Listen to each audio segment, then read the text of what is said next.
Atrof muhitni asrashga qaratilgan yangi tartib va mexanizmlar amalda qanday ishlaydi? Endilikda ekologik ekspertiza jarayonlarida qanday o'zgarishlar bo'ladi? Ana shu savollarga javob berish maqsadida Ekologiya qo'mitasi huzuridagi Davlat ekologik ekspertizasi markazi tomonidan matbuot anjumani tashkil etildi. Unda ishtirok etgan muxbirimiz Mubina Nosirova mavzuni davom ettiradi.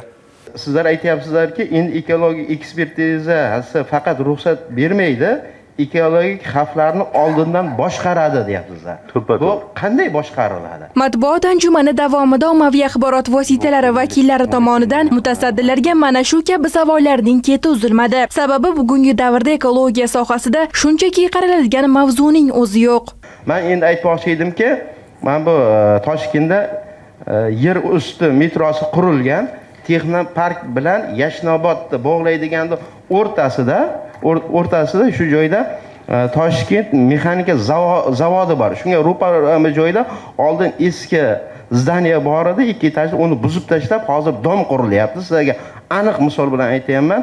Bekorga bermayman. Men o'sha jamoat transportida yurganimda bu aholining savoli. Oldin qanday ko'mkik chiroyli edi. Borsangiz bir 10 ta daraxt qolgan, undan oldin buzilmasdan oldin u joyda o'sha g'ishli bino ko'rinmas edi. Hozir hech narsa qolmagan. Masalan, agar sizlarda imkoniyat bo'lsa, ruxsat beramiz deyapsizlar, o'sha joyda yana bir marta borib qaytadan tekshirsangiz, nechta daraxt kesildi? Bu ikkinchi savolim, o'shanday jarayonlarda ekspertiza markazi qanday rol o'ynaydi? Rahmat. Ko'pincha xulosalarimizni men to'g'risini aytishim kerak. Mana shu yozilgan xulosalarimizni biz talablarimizni qo'yib beramiz. Lekin joyda borayotganda buyurtmachi olib uni shu talablarni nima yozilgan ekan yoki loyihachilarimiz ham shuni xafa bo'lmasin, o'sha buyurtmachiga tushuntirmaydi. Sen bugun mana shuni olding, bu yerda bu mana shunaqa majburiyat qo'ydi. Birinchidan chang korxonangni o'zini qurayotgan bo'lsang, chang gaz tozalash asbob uskunang 99.5% da o'sha nimani saqlaydigan filtrlarni qo'yishing kerak. Suv tozalash inshootlarini o'rnatishing kerak ekan. Mana bunaqa daraxtlarni, ko'kalamzor maydonni 30% ni saqlab qolishing kerak. Yo mana hozir to'g'risida gapirildi, o'sha domlarni qurilayotgan joylarda biz albatta talabni qo'yib beramiz. Biz 30% maydonni ko'kalamzorlashtirasan.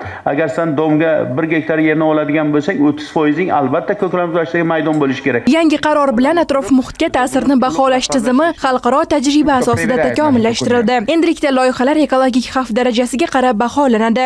Skrining va skoping bosqichlari joriy etiladi. Shuningdek, uglerod izi va issiqxona gazlari emissiyasi hisobga olinib, jamoatchilik ishtiroki hamda loyiha ishlab chiqaruvchilarning mas'uliyati kuchaytiriladi. Tadbirkorlar uchun esa ekologik ekspertizaga elektron murojaat qilish, loyihalarni xavf darajasiga mos baholash va jarayonlarni yanada shaffoflashtirish imkoniyatlari yaratilmoqda.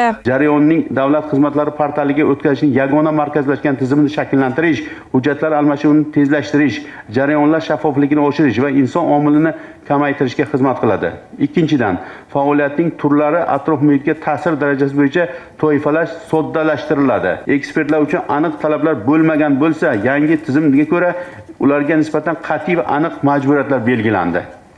Endilikda ekologik ekspertlar maqomini olish uchun nomzod sohada kamida 3 yillik uzluksiz ish stajiga ega bo'lishi va attestatsiyadan muvaffaqiyatli o'tishi kerak. Qarorni ishlab chiqishda Yaponiya, Germaniya, Janubiy Koreya, Yevropa Ittifoqi davlatlari, AQSh, Kanada, Turkiya va boshqa mamlakatlarning ekologik ekspertiza sohasi tajribasi o'rganilgani qayd etildi. Endi bularning ijrosini amalda ko'ramiz. Mubina Nosirova, Nodir Rustamov, Jamshid Ibrohimov, Ovoz informatsion dasturi uchun Toshkent.